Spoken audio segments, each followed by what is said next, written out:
12장부터는 느헤미야서가 이제 끝을 향해 가는 이야기가 시작됩니다. 11장에서는 성벽 건축이 끝나고 초막절을 지내고 예배를 회복한 후 누가 예루살렘에 남아서 이 예루살렘을 지킬 것인지 섬길 것인지 제비뽑기를 하고 자원한 사람들이 남아있는 이야기가 남아있었습니다. 12장은 스룹바벨과 예수와와 함께 돌아온 1차 귀한 자들에 대한 이야기가 있습니다. 그러니까 성벽 재건의 그 70년의 포로 기간이 끝나고 성전 재건 귀한 자들의 이야기가 2장에 나오는 것입니다. 70년의 포로 기간이 끝나고 성벽 재건, 성전 재건, 예배 재건, 그리고 하나님의 백성으로서의 삶을 시작했던 사람들의 이야기가 오늘 12장에서 나옵니다. 12장의 1절은 스엘디엘의 아들 스룹바벨과 예수아와 함께 돌아온 제사장들과 레위 사람들은 이러하니라 라고 시작을 합니다. 느헤미야서는 느헤미야의 귀환과 더불어 시작된 성벽의 재건의 이야기고 완성의 이야기입니다. 1절에서는 1차 귀한 자들의 이름이 기록되어지고 읽혀지는 순간 느헤미야서의 성벽 재건은 단순한 성벽 재건의 이야기가 아니고 단순한 느헤미야의 영웅적 이야기가 아니고 이스라엘 민족 전체의 회복의 이야기임을 우리는 알 수 있습니다. 이스라엘은 주전 605년, 597년, 586년 세 번에 걸쳐서 바벨론의 포로로 끌려갔습니다. 그 심판은 언약의 깨어짐에 대한 하나님과 이스라엘 백성 사이에 있던 언약, 너희가 나를 온전히 섬기면 내가 너희를 축복하겠다라는 그 언약, 너희가 나를 떠나면 내가 너희를 멸하겠다라는 그 언약, 그 심판이었고 그것은 이스라엘의 멸망과 포로 생활로 나타나집니다. 그렇지만 거기서 끝나는 것은 아니고 하나님께서는 내가 너희를 다시 회복하겠다라는 약속을 다른 선지자들을 통해서 이야기를 해주십니다. 예레미야서에는 이렇게 기록합니다. 이것은 여호와의 말씀이니라. 나는 너희들을 만날 것이며 너희를 포로된 중에서 다시 돌아오게 하며 내가 쫓아보내었던 나라들과 모든 곳에서 모아 사로잡혀 떠났던 그곳으로 돌아오게 하리라. 이것은 여호와의 말씀이니라. 그 약속대로 이스라엘 백성의 귀환은 이사야와 예레미야의 예언대로 하나하나 이루어져 갑니다. 스룹바벨과 예수와의 1차 귀환이 일어난 시기는 주전 537년입니다. 그 기록은 에스라서 1장에서 바사왕 고레스의 귀환 조서를 통해서 나타납니다. 그 내용은 하늘의 하나님 여호와께서 세상 모든 나라를 내게 주셨고 나에게 명령하사 유다 예루살렘의 성전을 건축하라 하셨나니 이스라엘의 하나님은 참신이시라. 너희 중에 그의 백성된 자는 다 유다 예루살렘으로 돌아가서 이스라엘의 하나님 여호와의 성전을 건축하라. 그는 예루살렘에 계신 하나님이시니라. 남아있는 백성이 어느 곳에 머물러 살든지 그곳 사람들이 마땅히 은과 금과 그 밖의 물건과 짐승으로 도와주고 그 외에도 예루살렘에 세울 하나님의 성전을 위하여 예물을 크게 드릴지니라. 솔직히 있을 수 없는 일이라고 생각됩니다. 역사적으로 포로로 잡은 민족을 보내주면서 재물까지 챙겨주면서 돌아가서 너희 민족을 위한 성전을 다시 세우라고 한다는 말, 아마 이 포로기의 이스라엘 말고는 있을 수가 없었던 일이라고 생각을 합니다. 이런 명령에 따라서 귀환한 사람들은 그 명령에 따라 먼저 성전 회복과 예배 회복을 준비합니다. 537년에 귀환한 백성들은 옛 성전터에 단을 세우고 번제를 드리며 성전 지을 준비를 합니다. 그래서 536년에 성전 건축을 시작했습니다. 그렇지만 그 땅에 거주하고 있던 사마리아 사람들, 이미 70년의 시간이 흘렀기에 그 땅에 이미 살고 있었던 사람들이 그 성전 건축을 방해하기에 성전 건축이 중단되었습니다. 에스라에 따르면 관리들에게 뇌물을 주어 계획을 막았다고 에스라 4장은 기록하고 있습니다. 그렇게 성전 건축은 이스라엘 지역을 다스리던 왕이 바뀔 때마다 계속되는 방해로 16년이나 성전 건축이 중단되었습니다. 시간이 지나 주전 520년 하나님께서는 다리오 왕 2년에 성전 재건을 다시 시작할 수 있게 하셨습니다.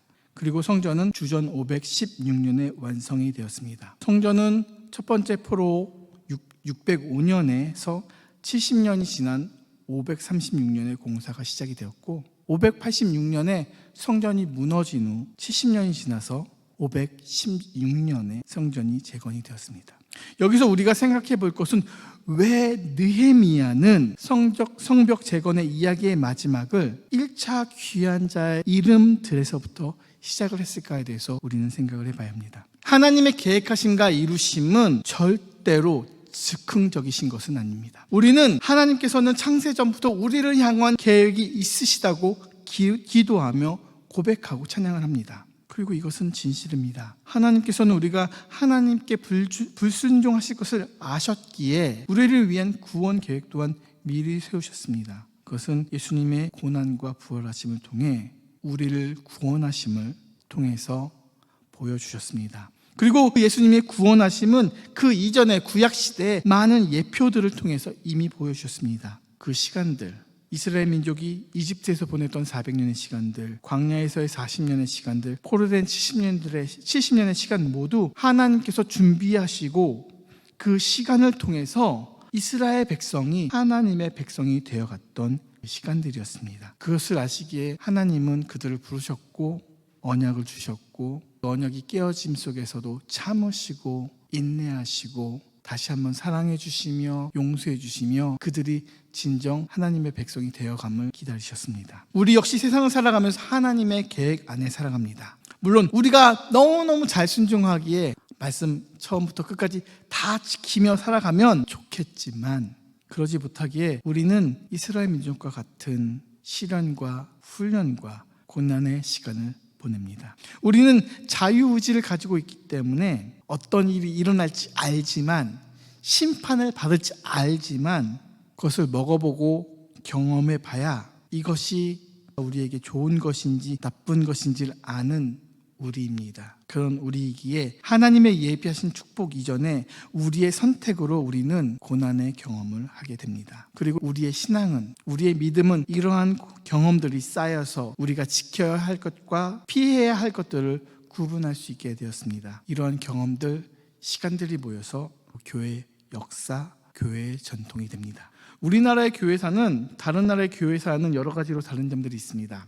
먼저 선교사에 의해서 기독교가 들어온 것이 아니고 서학이라는 이름으로 말씀이 학문으로 먼저 들어와서 한국 사람들은 조선 시대에 이미 스스로 공부하고 모여서 예배하는 예배 공동체가 되었습니다. 그리고 시간이 흘러서 선교사가 들어올 때쯤 선교사가 들어온 게 아니고 조선 사람들이 먼저 중국 가서 세례받고 다시 한국 땅에 들어와서 하나님 말씀을 전하고 예수님을 전하는 일이 있었습니다. 예배 공동체들이 기존에 있던 유교 신앙과 유교 사상과 충돌이 있어서 많은 순교자들이 생겨나기도 했습니다. 그 이후 많은 선교사들이 한국으로 들어와서 학교를 세우고 병원을 세우고 교회를 세우며 하나님의 말씀이 많이 크게 전파되기 시작했습니다. 짧게 요약했지만 한국 교회사 역시도 엄청난 희생들, 눈물들, 고난들이 있었습니다. 그러한 희생을 통해서 우리는 지금 예배를 드리고 있습니다. 느헤미야 12장에서 느헤미야가 1차 귀환자들의 이름을 기록하는 것을 통해서 우리에게 말하고 있는 것은 신앙과 믿음에는 시작점이 있다는 것입니다. 비록 자신들이 성벽을 재건하고 예배를 회복하는 일에 크게 담당했지만 그 이전에 남들은 알아주지 않아도 조용히 묵묵히 참아내며 하나님의 일을 감당해왔던 사람들이 있었음을 느헤미야서는 12장에서 우리에게 말해주고 있습니다. 우리가 신앙생활을 하면서 우리가 이렇게 예배를 드릴 수 있는 건 역시 역사 속에서 꺾이지 않는 믿음으로 하나님의 말씀을 지켜낸 이들이 있기 때문입니다. 그러기에 교회는 아픔이 있는 역사를 가지고 있지만 동시에 그 아픔을 회복할 한 역사를 가지고 있습니다. 우리 역시 하나님을 믿는다고 고백을 한다면 예배를 통해서 하나님 향한 담대한 믿음을 가져야 하지만 고통과 고난과 역경이 있을 때 넘어지더라도 아프더라도 우리는 일어서야만 한다는 것입니다. 다윗이 하나님께 칭찬을 받은 것은 그가 회개함으로 돌아섬으로 하나님 앞에 돌아왔기 때문입니다. 우리 또한 우리 선지들이 우리보다 앞장서 갔던 분들이 참아내며 버텨냈던 것처럼 우리도 버티면서 하나님의 말씀을 가슴에 품고 살아가야만 합니다. 그렇게 1차 귀환자들의 이름이 기록되어지고 그 뒤를 따라서 레위 지파 자손들의 이름들이 이어집니다. 아무것도 남아있지 않던 성전터에 성전을 재건하고 불타고 무너진 성벽과 성문을 재건하고 하나님의 말씀 선포를 통해서 예배를 회복했습니다. 이스라엘은 다시 무너지지 않을 하나님을 향한 믿음을 자손들에게 전하려고 합니다. 저희도 같은 일을 해야 하고 감당해야만 합니다. 저희 교회 주보에 이런 말이 있습니다. 일면에 크게 써 있죠. 나는 죽고 내 안에 그리스도가 사는 성도들의 교회. 오직 나와 내 짐은 여호와를 섬기겠노라고 고백하는 교회. 하나님 사랑, 이웃 사랑, 서로 사랑의 원리로 살아내는 교회. 온 가족과 온 세대가 함께 선교하는 교회. 이것을 이루기 위해서는 가장 먼저 우리의 가정이 회복이 되어야 합니다. 느헤미야 시대는 민족 전체가, 한 사람이 아니고 민족 전체가 포로 생활에서 돌아온 시대였습니다. 그들에게는 말씀도 성전도 예배도 모두 기록으로만, 말로만 전해졌습니다. 그렇지만 우리는 전혀 다른 시대를 살아가고 있습니다. 손가락 몇 번만 움직이면 우리는 내가 좋아하는 교회 예배와 내가 좋아하는 목사님의 설교를 쉽게 들을 수 있고 어느 때든지 들을 수 있습니다. 교회는 예배 공동체입니다. 그렇지만 교회는 우리 자녀들에게 하나님의 모습을, 하나님을 믿는 사람들의 사는 모습을 보여줘야만 하는 역할 또한 감당해야만 합니다. 오늘날 교회의 가장 슬픈 모습 중에 하나는 하나님께 자신의 모든 것을 드리겠다고 선포했던 사람들, 예배의 모든 것을 드리겠다고 선포했던 사람들, 수련회 가서 눈물 흘리며 찬양했던 세대들이 교회에서 점점 사라지고 있다는 것입니다. 그러다 보니 부모들 따라 자녀들 또한 교회에서 보기가 어려워집니다. 부모가 자녀들에게 하나님의 자녀로서 내가 어떻게 살아왔는지 삶을 보여줄 수 있는 장소 또한 사라진다는 것입니다. 본문에 기록된 제사장들의 이름들은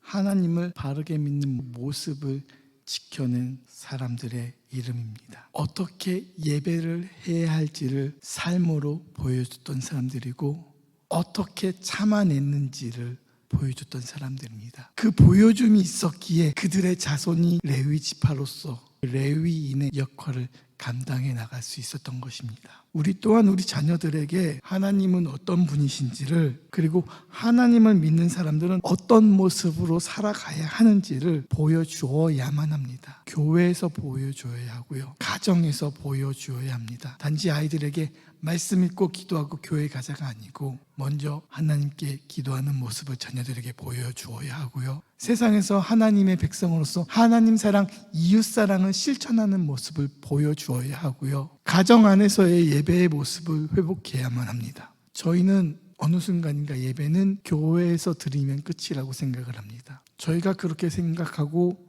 행동을 하니까 우리 자녀들이 예배는 교회 가서 드리면 되지라고 생각을 합니다. 가정에서의 예배를 회복해야만 합니다. 가정은 하늘나라의 모습을 이 땅에 투영할 수 있는 유일한 장소입니다. 가정은 하나님이 살아계심을, 내가 믿는 것을 우리 자녀들에게 보여줄 수 있는 유일한 장소입니다. 그렇게 땅에서 하늘나라의 모습을 우리 가정에서 이루어내는 우리가 되기를, 그렇게 살아내는 성도님들이 되시기를 주님의 이름으로 기도하고 축복합니다.